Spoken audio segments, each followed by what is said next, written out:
नमस्कार दोस्तों, आज हम आप लोगों को बहुत ही रसदार और मज़ेदार गारी गीत सुनाने जा रहे हैं। अगर पसंद आए आप लोगों को तो लाइक जरूर करना और तनी अपन कानवा खोल करके सुनना, तभी आप लोगों को पूरा पूरा आनंद मिलेगा। और पूरा गाना सुनेंगे लोग आप लोग तो लगेंगे झूमने। तो चलिए सुनिए। समधी तुअरे अमीरी, समधी तुअरे अमीरी, हमारे गरीबी का ख्याल करम। समधी तुअरे अमीरी, समधी तुअरे अमीरी, हमारे गरीबी का ख्याल करी।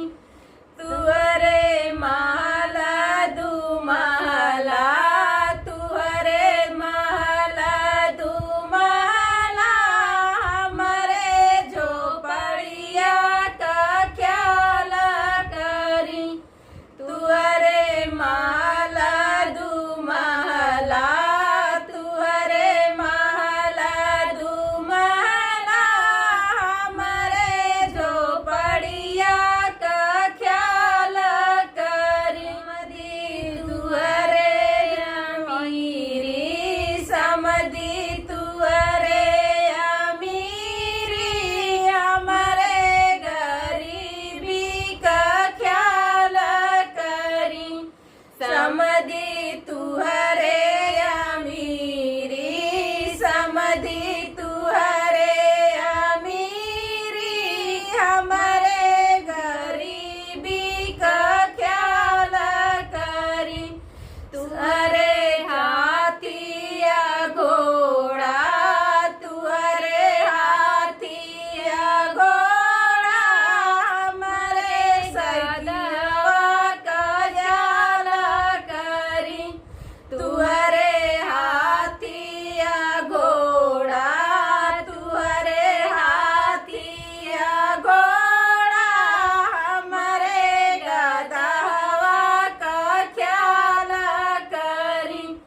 समधी तुअरे अमीरी, समधी तुअरे अमीरी, हमारे गरीबी का ख्याल करी। तुअरे डोसा या चाउमीन, तुअरे डोसा या चाउमीन, हमारे चटनिया का ख्याल करी। समधी तुअरे अमीरी, समधी तुअरे अमीरी, हमारे गरीबी का ख्याल करी। तुअरे तो सकर तकिया, तुअरे तो सकर तकिया, हमारे चटैया का ख्याल करी। तुअरे तो सकर तकिया, तुअरे तो सकर तकिया, हमारे चटैया का ख्याल करी। समधी तुअरे अमीरी, समधी तुअरे अमीरी, हमारे गरीबी का ख्याल करी। तुअरे चारी बहिनिया, तुअरे चारी बहिनिया, हमारे जे भैया का ख्याल करी।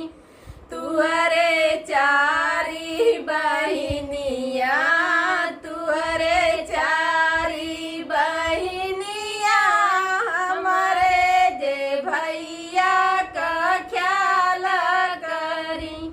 दोस्तों, इस गारी को आप लोगों को सुनने के बाद मजा आया कि नहीं आया, कमेंट करके आप लोग जरूर बताइएगा। तो दोस्तों, फिर मिलेंगे अगले गीत में, तब तक के लिए बाय बाय।